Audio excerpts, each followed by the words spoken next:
Hello boys, girls, and bees, I'm Senpai and welcome to my channel. So I've kind of seen on Twitter people kind of talking about this new Nijisanji EN, I mean not EN, but JP group that just got announced, which is Heroes of the West, which is a parallel group, kind of like a rival group to Heroes of the East.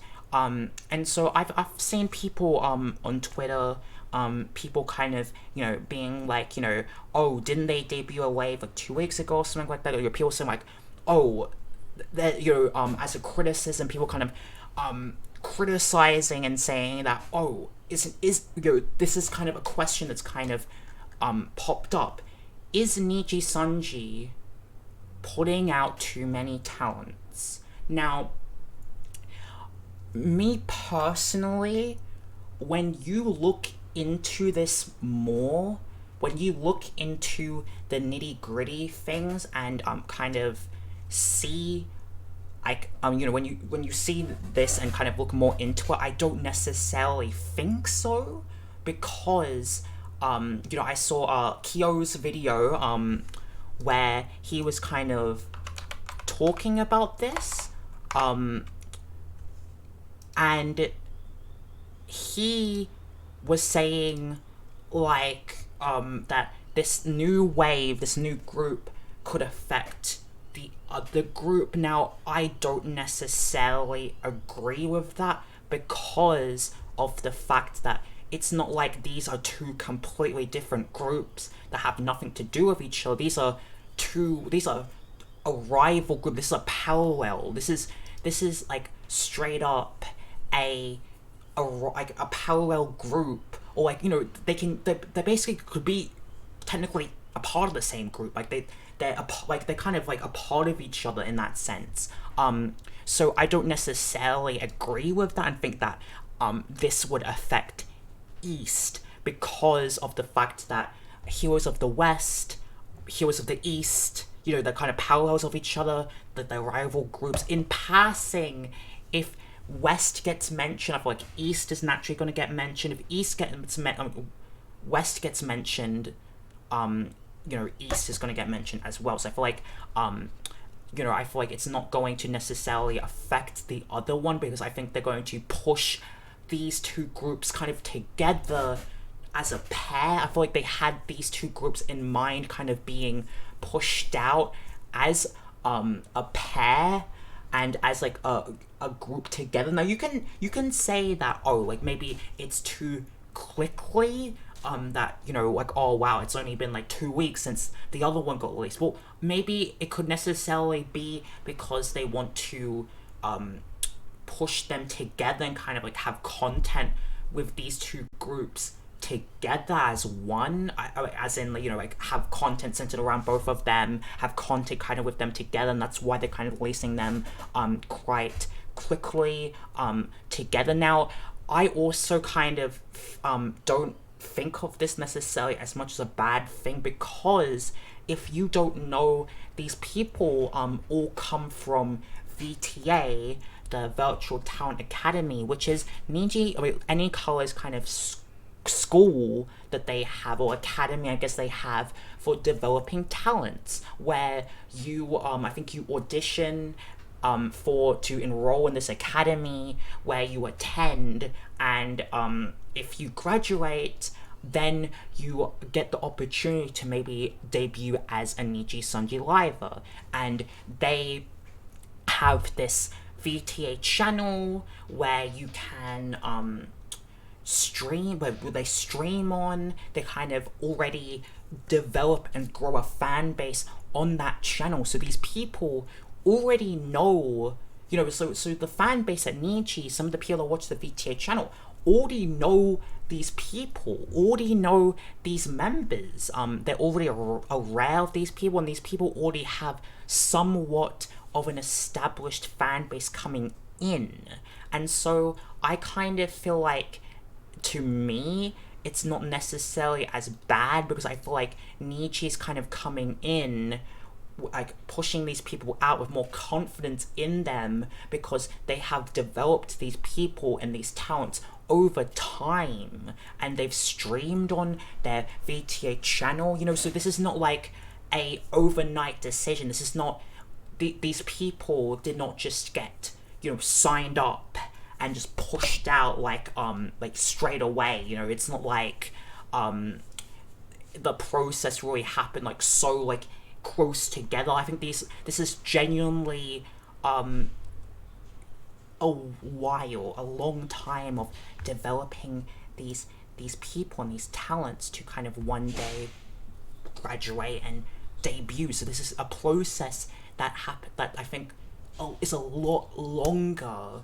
than the usual process of auditioning and then getting accepted and then interviewing and then the whole like couple of months of you know, getting ready for debut. This is much longer in the sense that they are attending this academy and then they get, you know, the option to be picked up, and then they go through that debut process, that, you know, that prior pre-debut process. So it kind of means that they have a lot longer of time to develop, and I think that kind of, to me, shows the fact that they are pushing them out more because they have more confidence in them. They have more confidence in these people's abilities, and the fact that there's already success that's kind of shown with Volt Action. If you don't know, Volt Action also came from VTA, and Volt Action has been quite successful. So I feel like Niji kind of wants to go through this kind of system of kind of putting out new members from the VTA, from the Virtual Talent Academy, and putting them out as talents. And now I know that you know, people could still say like, oh yeah, but it's still, you know, there's still so many members being put out so quickly, and that could be a bad thing. And I think that you can definitely say there's an argument. I feel like Niji as a company is kind of going more, and Nikala as a company is kind of going more for that developing talent sort of route. And I respect that a lot. I do. I respect that a lot. I think it's really awesome, really cool that they're doing that their philosophy. I kind of feel like them as a company, what they want to do is kind of, they want to help develop and grow talent, but then, you know, that naturally means that there's going to be an influx of more Nijisanji members coming in, which obviously some people think is not the best thing in the world, but I feel like I have more trust in this to not affect things negatively, just because of the fact they come from VTA, and that these are not, you know, this is not something that happened overnight, that this, and also the fact that they're parallel groups, like together, they're not like two completely separated or completely different random groups. Like, they are very much intertwined with each other. You know, it's like Aluna and XLA, who are like two different parallels of each other that you know, came out. And I feel like Niji's kind of going through, you know, it wants to do that kind of route of pushing like, you know, two groups who have parallels of each other. You can definitely say like, oh, maybe they should have waited a bit longer.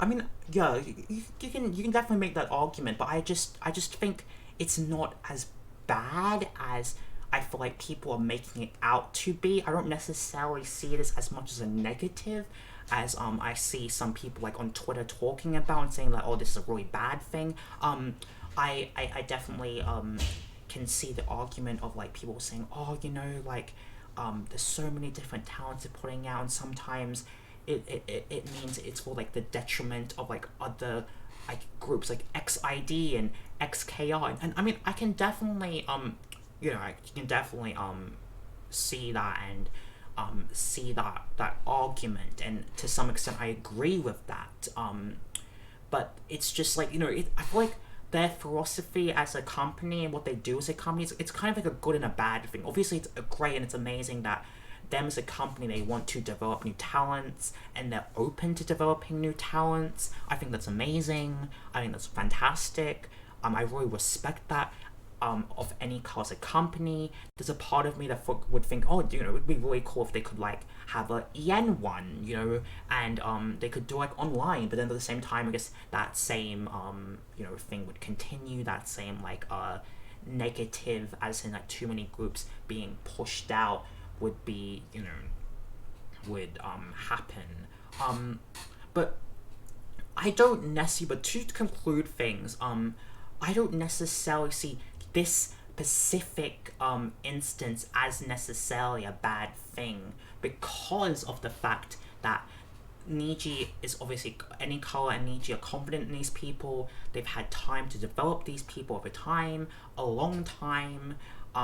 This is not something that's happened overnight. I think this is definitely a long time coming, and I don't necessarily think that, you know, if these two groups were completely different and had nothing to do with each other, that Niji would actually put out these two groups that close to each other. Because that's kind of the thing.